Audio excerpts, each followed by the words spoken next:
Question 7 has two parts, part A and part B. So part A is saying a man slides a crate at constant velocity along a horizontal floor by pulling on a rope attached to the crate at an angle of 30 degrees to the horizontal. The crate weighs 50 kilograms and the coefficient of kinetic friction between the crate and the floor is 0.65. Find the tension exerted in the rope. Find the tension exerted in the rope. So we draw a free body diagram of what they're talking about. So we have a surface here, a horizontal surface, and then we have a crate being dragged by rope is at an angle of 30 degrees with the horizontal. The mass of the object is 50 kilograms, and the weight is going to act in this manner. There'll be a normal force here, and then they've said there's a coefficient of kinetic friction, which means there's friction acting on this object. So this is moving in the horizontal axis, and they've told us to say it is moving at a constant velocity. Constant velocity. That means there is no acceleration. So we have to resolve our force here, this force which is acting in this direction, because they've told us to say what is the tension. We're trying to calculate the tension, and the tension that is in this rope is going to be the same as the force which is acting on this object. So it is the same here. We can just say there is tension there, like that, in the rope. I can remove the F. There is tension in the rope. So if we resolve this, you'll find that there is a force in the Y and there is a force in the X. So this is going to be T cos theta, whilst this other one is T sine theta, like that. Okay, so if we deal with the forces that are in the X axis, we're going to say summation of forces in the X, summation of forces in the X is equal to mass multiplied by acceleration, of which this is going to give us what? Summation of forces. What forces are we talking about? There is this force which is positive, which is pulling this object forward. So we have T cos 30 degrees minus the force of friction, which is a negative force, and this should be equal to what? To zero. Why? It's because there is no acceleration. This object is moving at constant velocity, so this is going to be equal to zero, like that. So T cos 30 degrees, this will be equal to the force of friction, like this. So we know to say the formula for friction is equal to normal force multiplied by the coefficient of friction. So say T cos theta is equal to normal force, which is Fn, multiplied by the coefficient of friction, which is mu k in this case. So in this equation, we can't continue with this equation. Why? It's because we only know the mu k. We don't know the tension. We don't know the normal force. And we're supposed to calculate the normal force. So how are we going to do that? We are going to say these forces that we've resolved here, this was the summation of forces in the x-axis. Let's now check out the summation of forces in the y-axis. So I'll rub this part. I don't want to go away from the diagram. So I'm going to say these forces that are pointing up, I'll consider them positive. There's no movement in the y-axis, so which means the forces are at equilibrium, which means the summation of forces in the y is equal to zero, like this. So this is going to be equal to what? Fn, which is the normal force, plus T sine theta, which is T sine 30 degrees. This should be equal to what? Should be equal to this force, which is mg, like that. So Fn, the normal force, will be equal to T sine 30, or minus, it will be minus. If you want to calculate normal force, we'll say normal force will be equal to, I'm just taking this to the other side of the equation, I'm going to have mg, of which mg is equal to what? Mg is 50 multiplied by 9.8. So let me do this. 50 multiplied by 9.81. Okay, so I'm getting 490.5 minus t sine 30 degrees like that. Okay, any question up to this point?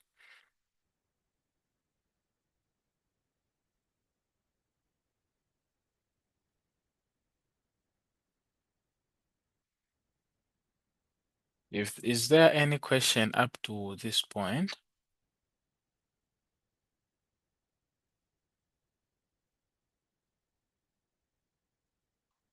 Okay, so if there's no question, we can get this. You can see to say we can't simplify this equation further unless we just calculate the sine 30 on its own to find what it is. So maybe we can say Fn is equal to 490.5 minus the value of sine 30 is 0.5. So this is minus 0.5 t like that. So we're going to get this value of sine 30, or I mean of normal force, and we're going to plug it into this equation here. And what are we going to have? We're going to have t cos 30 being equal to the normal force. What is the normal force? The normal force, I'm going to put it in brackets, say 490.5 minus 0.5 t like this. And this is being multiplied to what? To mu k, of which what is the value of mu k? They've told us to say it's 0.65 like this. Our goal at the end of the day is to calculate what tension is. So T cos 30, this will be equal to 490.5 multiplied by 0.65. Okay, so I'm getting 490.5 multiplied by 0.65. I'm getting 318.84 minus 0.5 multiplied by 0.65, getting 0.325. So minus 325 t. Okay, like this. So cos 30 is equal to how much? Cos 30 is equal to 0.87. So I'm going to have 0.87 t being equal to 318.84 minus 0.325 t like this. Okay, now you can see what we're remaining with, which means I can just say 0.87t. I'll get this one and take it to the to the left hand side of the equation. It will become a positive plus 0.325t. This will be equal to 318.84 like this. I add 0.87 plus 0.325. 1.195 t is equal to 300 and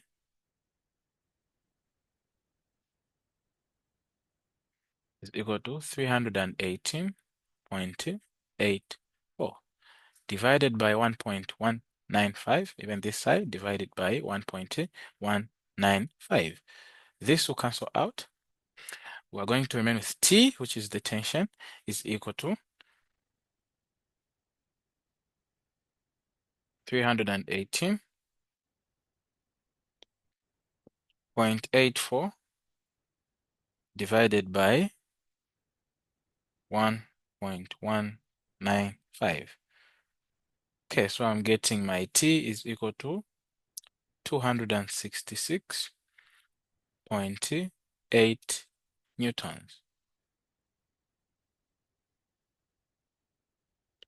Okay, is there any question?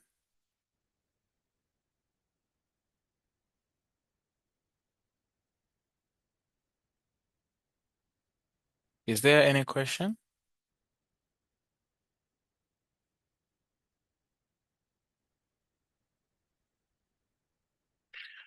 Okay, if there's no question, let me move on to the next one. Question 7b is saying a roller coaster of mass 400 kg starts from rest at point A. So this is point A here.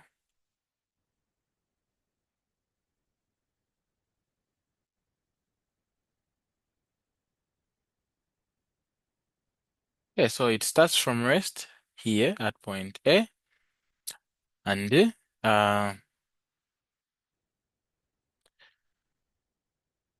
passes a point B with a speed of 3 meters per second. So by the time it was reaching point B, it has a velocity of 3 meters per second. If the distance from A to B along the tracks is 20 meters, which means the horizontal distance is 20 meters,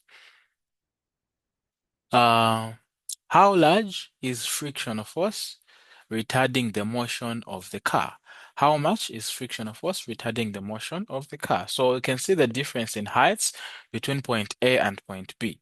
We have this point, which is lying at an altitude of 8 meters. Then we have point B, which is lying at an altitude of 3 meters, which means the distance, the height between point A and B is 5 meters. Like that. So what are we going to do here? We are going to use the conservation of energy. At this point, at the initial point, this guy only has potential energy. Why? It's because it is at rest with a initial velocity of 0 meters per second, but it has a height of 5 meters compared to when it is at point B. At point B, it has a velocity of 3 meters per second. It has a velocity of 3 meters per second, but we are going to consider this an altitude of 0. So which means there's a height difference of 5 meters between point A and the point B. So here, this object has potential energy, gravitational potential energy. And by the time it is reaching point B, it is going to have kinetic energy because as it is moving along this 20-meter long track, it is going to be gaining kinetic energy. But they've talked about friction to say there is friction that is stopping this motion. From this point it starts off until the point it reaches point B. There is friction, which means we are supposed to include the work done by friction in our equation. So from the time this guy is having gravitational potential energy, there will be friction acting on it along the path until the time it has its final kinetic kinetic energy at point B there. So, uh, what are we going to say? We've been given 400 kilograms as mass here. Okay, so I'll say question 7b.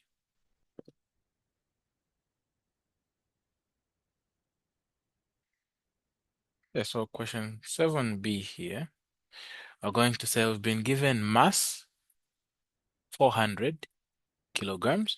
We've been given the length, which is the distance, the horizontal distance of 20 meters. We've been given the height, h, of 5 meters, like that. So what are we going to use? We're going to use the conservation of energy,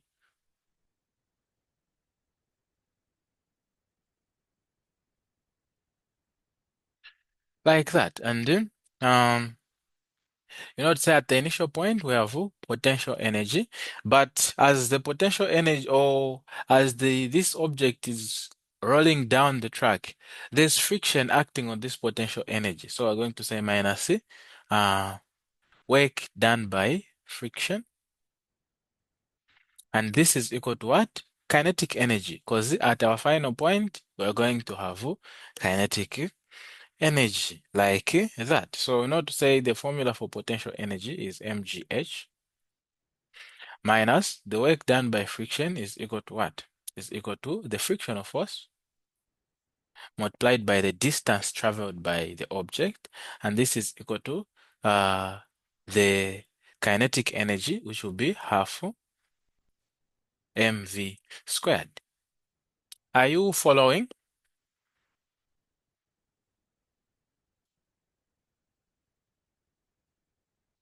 Are you following? Yes. Okay, so if this is what you have, what are we going to do next, if you have any idea?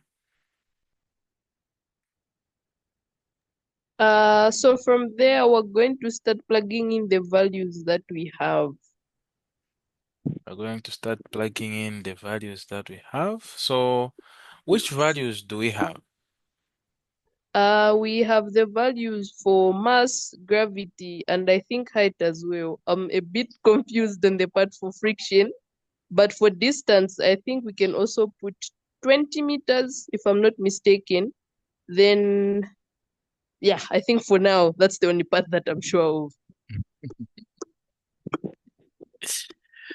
Okay, the only part that you're sure of, the distance, we're going to put 20 meters. Okay, so the only question they've said we should find or how large is the friction acting on this motion. Okay, so if that is what we have, we know to say we have the mass. We have mass of 400 multiplied by 9.81 multiplied by height, which is 5, minus the force of friction is the one that we're supposed to calculate, multiplied by the distance. What distance is moved by this object? It is 20 meters, and this is going to be equal to half mass, which is 400, multiplied by velocity squared, which is 3 squared. Is this okay with you? Yes. Okay, so 400 multiplied by 9.81 multiplied by 5, what are we going to get?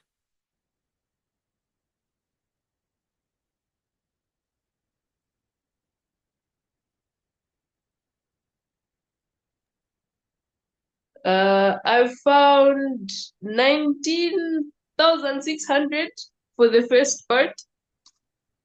Let me check. 400 multiplied by 9.81 multiplied by 5. 19,620 Ah, okay. minus 20 friction. This is equal to half multiplied by 400. This is going to give us 200 multiplied by 3 squared. So 3 squared is 9. So 200 multiplied by 9 is giving me 1,800. 1,800 like this. Okay, so from here, what else can we do? We're going to take this 20 friction to the other side so that it becomes positive. Then we're going to get this and take it to this side. So what are we going to have? We're going to have 20 multiplied by friction. This will be equal to 19,620 minus 1,800 like this.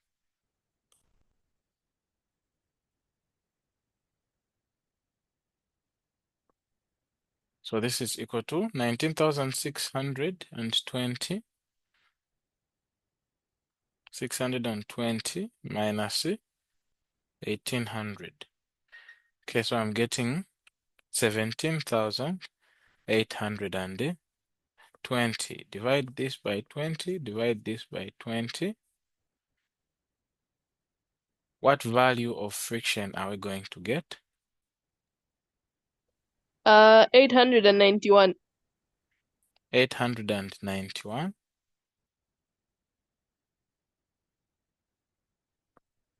newtons. Okay, so that is going to be the value of the friction that we are going to get. So that means that's it. Let me just counter check a bit.